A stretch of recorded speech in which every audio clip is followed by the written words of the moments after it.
Last week, NITI Aayog released a report on manufacturing sector, how to position key sectors so as to make India a manufacturing hub. That will be one of the current affairs that we'll be discussing today. And Pradhan Mantri Dhan Yojana has completed 12 years since its inception, and it has done well in its course. It has ensured that financial inclusion was ensured in different parts of the country. That will be the second current affair that we'll be discussing. And RBI also was under hot waters last week because RBI advanced the date of closure of FCNR borrowings accounts, which was supposed to be in September. It advanced it to August 31. So RBI is also under certain criticisms for that. We'll see why RBI did so and what was the rationale behind that. Hi all, my name is Irene Maria Anthony. This is weekly current affairs session on economy by Amrita IAS Academy. Let's start. So NITI Aayog released a report last week and it identified 12 sectors to drive India's global manufacturing push. We have a vision of making India a manufacturing hub. To make India a manufacturing hub by 2047. Okay, so NITI Aayog actually released the report and showed the country that these are the 12 sectors where India can focus more, so that if we focus more on these sectors, we will be manufacturing hub by the year 2047. We'll see first which are all those sectors. Yeah, the 12 sectors are: one is electronics, telecommunication equipment, solar photovoltaic, pharmaceuticals, chemicals, automotive, defense and drones, steel, capital goods, textiles, food processing, leather and footwear. These are the 12 major sectors on which the NITI Aayog focused on. And why manufacturing is very important for us is to look into in this context.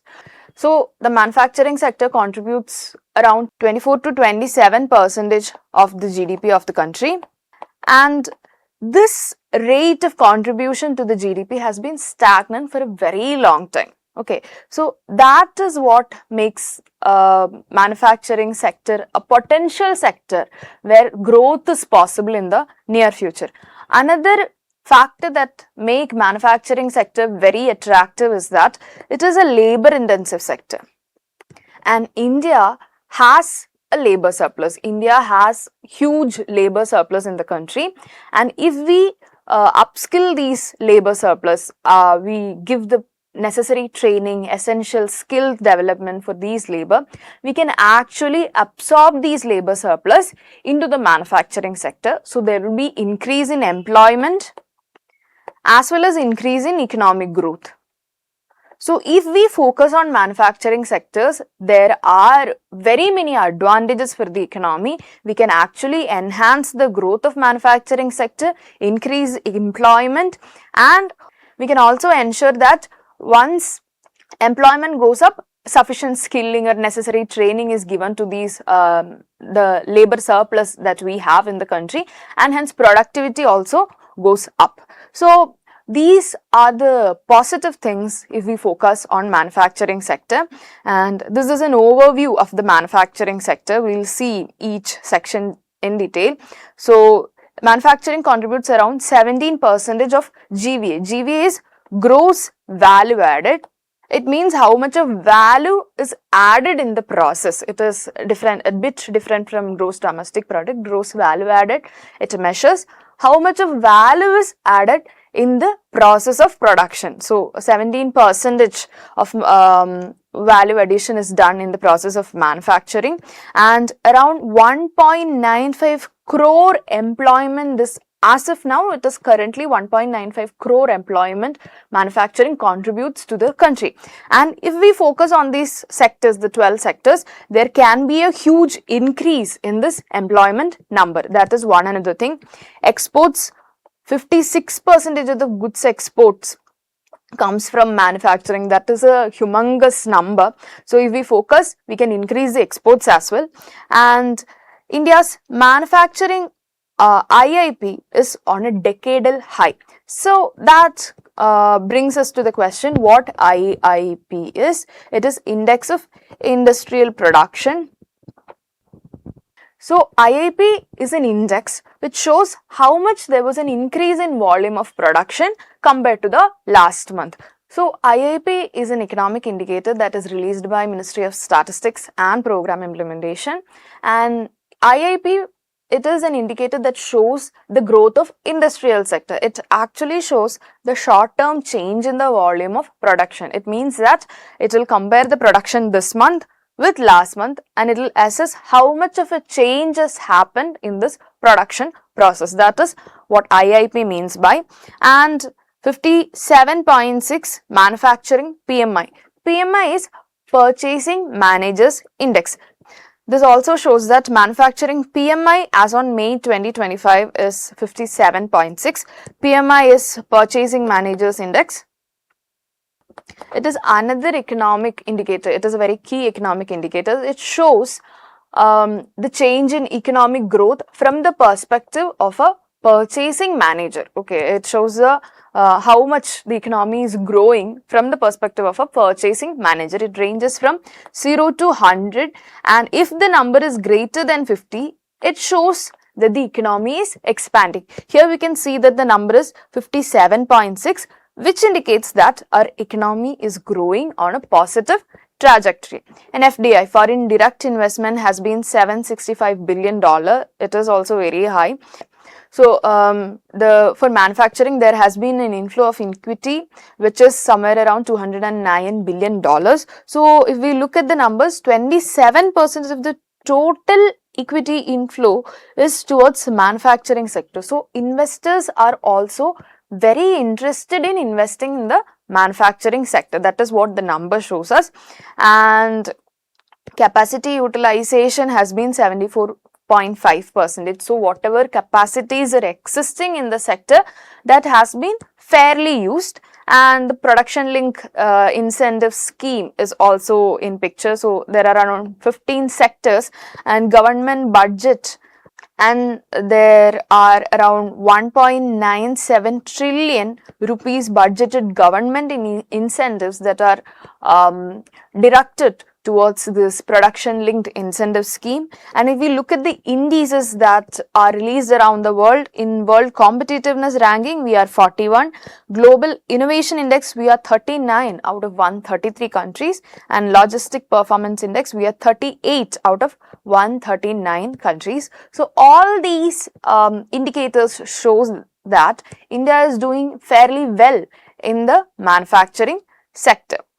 So out of these 12 sectors, telecommunication equipment, solar photovoltaic, chemicals and textiles, these 4 sectors are to be focused more. These are to be given maximum focus so that India can become a manufacturing hub in 2047. So there are some recommendations that the report has given.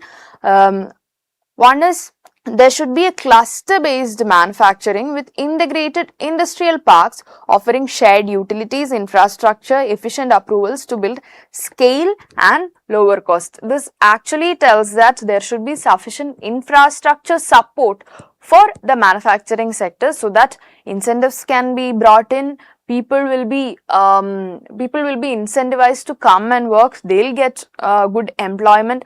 So cluster-based manufacturing units should be placed together so that they can make use of each other. That is cluster-based manufacturing. Yeah, so cluster-based manufacturing with industrial parks is one of the recommendation. Then reducing import dependency through targeted incentives. See, reduction of imports has been always one of the key visions of the government. Our visions were to increase exports and decrease imports. Okay, so in order to make this happen, we had Atmanirbhar Bharat, Make in India scheme. All these initiatives were directed towards this aspect, this logic. So we have to reduce our import dependence. We have to make ourselves self-reliant. We have to produce things in the country so that if at all some ruptures happens in the supply chain around the world, we won't be affected that much. Then deepening domestic value addition across the chain. Our contribution in the sectors should be important, and promoting joint ventures and technology transfer. Various other countries will have better technologies and we can learn from them, they can learn from us. So in order for that to happen, we need to have joint ventures and also technology transfer. Then raising labor productivity through skilling and technology adoption, diversifying export markets while negotiating balanced free trade agreements. If we focus on just 2-3 countries, if at all our relation with that countries gets strained at some point, that will be affecting our exports. That is why we need to diversify our export market and negotiate free trade agreements so that we have a better incentive. When we are allowed to trade freely without tariffs or quotas, that are restrictions on international trade. What is tariff and quota? Tariff means it is a tax on international transfer of commodities or goods, and quota is if a country like, say for example, a country like Bangladesh, they are telling that you can export only 100 units of clothes, maybe 100 units of clothes to Bangladesh. That is the limit for you. So that is called quota. So in order to have very less effects of tariffs and quota, we need to have free trade agreements.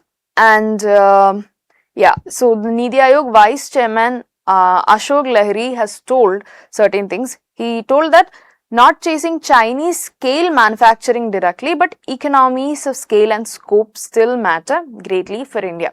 We know about China. China is a manufacturing hub. That is without doubt. China is definitely a manufacturing hub. So the Niti Aayog Vice Chairman has told that we are not aiming to become China directly. Rather than that, we are trying to focus on our strengths rather than copying somebody else. We are trying to focus on our strengths. We are trying to focus on economies of scale and scope. What do you mean by economies of scale? So economies of scales are cost advantages that any production unit get by increasing the volume of production. If I am producing 1 t-shirt compared with my production of 100 t-shirts, the cost in producing 100 t-shirts will be less, because there is a larger quantity of production that is happening. So this is meant by economies of scale. So rather than producing in small quantities, we have to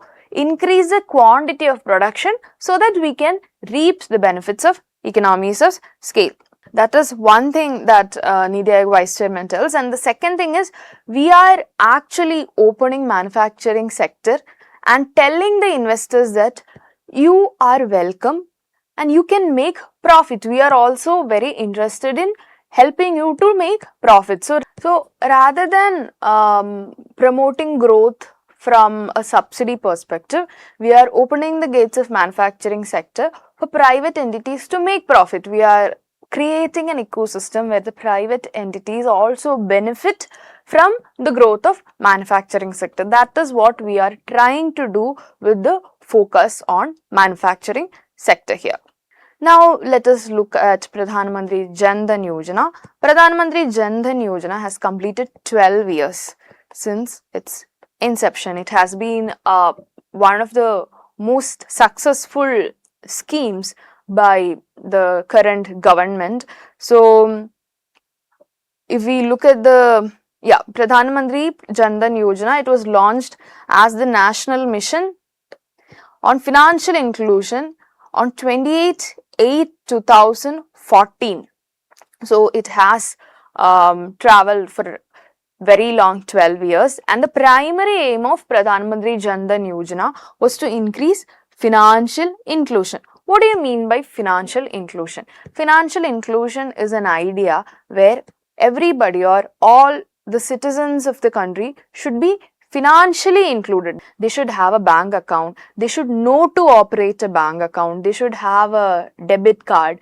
They should have a passbook. All these things are to be availed by almost all the citizens of the country. So, in the financial ecosystem, we are including the people who doesn't have access to such services. That is the idea of financial inclusion. So, we are actually making the people who are unbanked to be banked.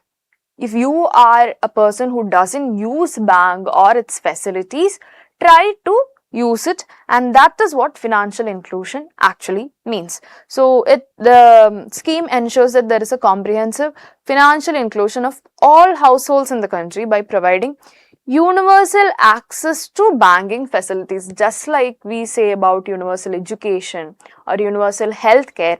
Universal banking facilities are also very important. So, universal access to banking facilities is what Mantri Dhan Yojana aims at, with at least one basic bank account to every household. See, when it started off as at least one basic bank account to every household. But now, since it has been 12 years, it has revamped itself from every household to every unbanked adult. Okay, if a house has 4 people, suppose there are 4 people in a house, at the start of the Pradhan Mantri Jan Dhan Yojana, it was told that this house should have a bank account. Okay, now with I think after 2018, there was a deepening of financial inclusion, and with the success of the scheme, from every household, the motto was changed to every unbanked adult. All these 4 people in the house should have a bank account. Now, we will see what are the features of the scheme, and the scheme offers to unbanked persons a basic bank account without any minimum balance requirement. That is one of the most unique or striking feature of PMJDY.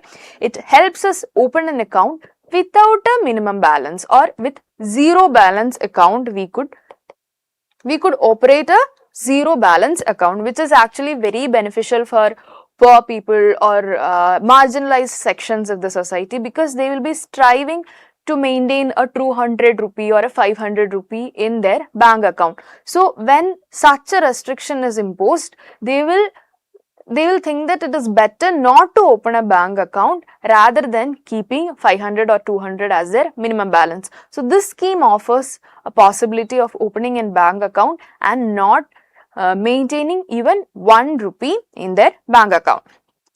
Then the scheme offers free RuPay debit card with an inbuilt accident insurance cover of 2 lakh rupees and access to overdraft facility of up to 10,000 subject to eligibility conditions. So, that brings us to the question, what is an overdraft facility? So, overdraft facility is a financial tool. It is basically a financial tool that help one to access. So, overdraft facility, it is in very basic terms, it is a financial tool. It helps us access money even if we don't have any balance in our bank account. Our balance is suppose 0 in our account. We don't have any money and we are in immediate need of a 5,000 rupees. So, overdraft facility helps you access this 5,000 rupee from the bank even when you have a 0 balance account. That is what overdraft facility means. And then easy access to banking services in rural areas through bank mitras. Bank mitras are bank correspondents. They are people who actually take banking services to the rural areas or rural hinterlands of the country. They actually come to you. If you want to deposit money, if you want to withdraw some money, or if you want to open a bank account, bank mitras help you. They'll come to your home and help you in this aspect without you going to the bank. So, that is what bank mitras do, and bank mitras are also very important part of PMJDY. Then awareness about financial products through financial literacy program. Financial literacy is another unique feature of this Pradhan Mantri Jan Dhan Yojana. Financial literacy means there should be literacy in financial terms. You should know about a bank account, how to open a bank account, what is an ATM card, what is the use of a password or a PIN, and how that can be operated, so that you will not undergo, you won't be scammed by fraudsters. That is the basic idea behind financial literacy. Your protection is ensured through financial literacy. So, financial literacy is another feature of Pradhan Mantri Jan Dhan Yojana. If we are to look at the success of this scheme, there was 54.97 crore bank accounts that were opened so far, and 2,52,750 crore of deposits came through the banks. And one of the most striking features of Pradhan Mantri Jan Dhan Yojana is, out of the total deposits or accounts opened, 55.7% of accounts belong to women. More than 50%, more than half of the accounts were opened by women. That is actually a very striking feature of women empowerment also, or a striking success in the aspect of women empowerment. And 66.6% of the bank accounts were in rural or semi-urban area. The rural and semi-urban areas or semi-urban areas are areas where bank facility is low. So, in those areas, Pradhan Mantri Jan Dhan Yojana was able to open banks and its facilities. And 37.6 crore RuPay cards also were issued as part of Pradhan Mantri Jan Dhan Yojana, and hence this scheme becomes very important. It has been successful and it has improved the financial inclusion, financial literacy, women empowerment, all these aspects of the country, and hence this becomes one of the most important current affairs. Now, RBI was under certain criticism last week. So, RBI Governor Sanjay Malhotra defends early FCNR window closure, calls it a calibration. So, RBI acts. So, RBI has opened a facility and it closed that facility well in advance. Okay, that is why RBI was under certain criticism. We will see what this FCNR window is and why RBI closed it so early. So, FCNR is foreign currency non-resident account. It is a fixed deposit term account for non-residents. So, this is a facility for non-resident Indians and persons of Indian origin. This is not for Indian citizens. This facility can be only availed if you are an NRI or a person of Indian origin. So, basically this facility helps you to keep your money in the bank account, but there is a feature. You do not need to hold this money in rupee. You can actually deposit a foreign currency in your fixed deposit. It can be dollar, it can be Japanese yen, pound. All these currencies are allowed to be deposited as a fixed deposit. So, it actually helps NRI or persons of Indian origin to deposit whatever currency they are having in an FD, in a fixed deposit, and earn interest on that. Now, the facility doesn't require converting the money that you have into Indian rupees. That is the benefit for NRIs. They are depositing whatever currency they have and they are getting a returns in terms of interest rate. And what does banks gain from this, and what does RBI also gain from this? So, what happens is, the NRI, he will have a bank account, say for example in Axis Bank. Okay, he will deposit the money which can be in dollar, and now bank will give the person an interest rate. And what Axis Bank will do is, Axis Bank will give the foreign currency to RBI, and RBI can strengthen its forex reserve with this foreign currency. And now we will see what the Axis Bank gets in return. So, there happens a swap between Axis Bank and RBI in terms of dollar. Yeah. So, how does it work? We will see. special RBI swap window operation. So there is a swap, there is a kind of exchange that is happening. We'll see what kind of exchange happens. So there is this NRI who resides in some part of the country and he has a bank account in Axis Bank, and then there is RBI. So the NRI deposits some amount in dollar to the Axis Bank, and what the Axis Bank will do, the commercial bank sells the foreign currency principal to the RBI at the prevailing spot rate. There will be a spot rate that will be in the market. Say the spot rate today can be $1 is equal to 96 rupees or $1 is equal to 97 rupees. So whatever the spot rate today is, based on that spot rate, there will be a selling of this foreign currency to RBI. An equivalent rupee to fund domestic credit operations will be received by the Axis Bank. So at this spot rate, dollar will be given to RBI and RBI will give back Indian rupees to the bank at the prevailing spot rate. But that is not the end. Concurrently, a forward contract is executed at par to buy back the exact dollar sum upon majority. So there will be a forward contract. So now we will see what a forward contract is. Forward contract is an agreement. It is an agreement where the two people who are involved, or the two entities that are involved, in this case Axis Bank and RBI, they will agree upon buying back or selling the asset. Here it is currency. So Axis Bank will tell RBI that now you give me money in exchange of the dollar. Now you give me Indian rupees in exchange of the dollar at a future date, at a specified future date, into somewhere around 2 months, after 2 months or after 3 months.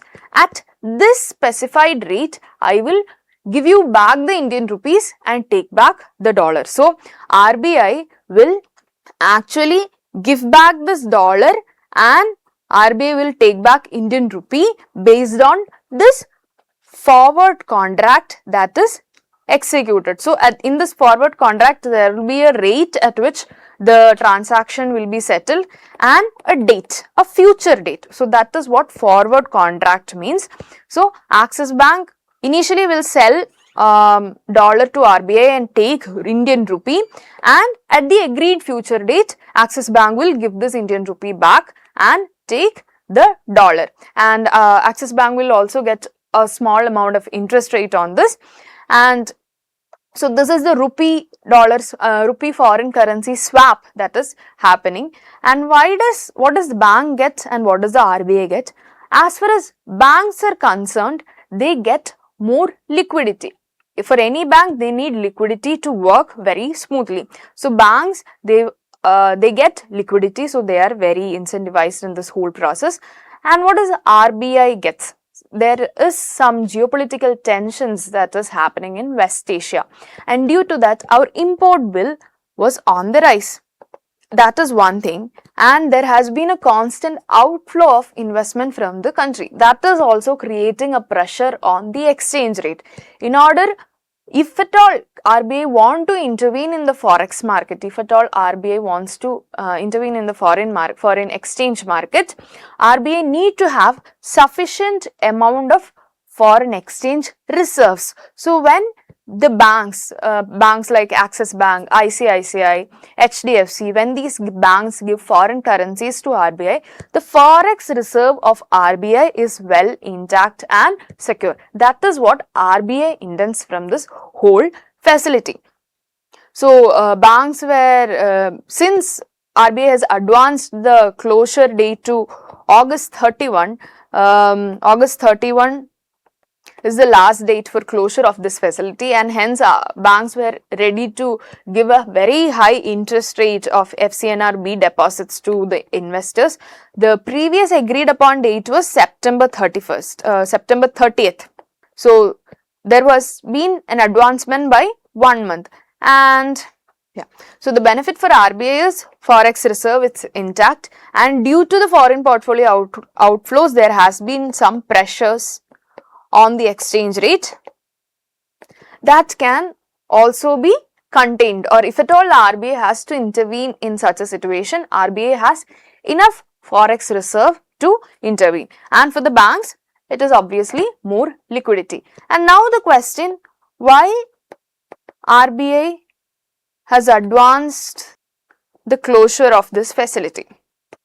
The answer is, it is told that RBI has done this based on data and it is a calibrated approach.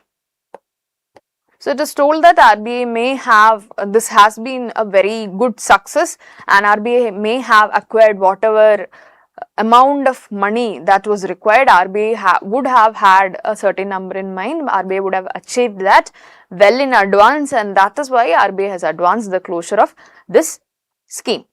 So these are the current affairs that we discuss in this week's Current Affairs Economy session. Thank you. Amrita IAS Academy.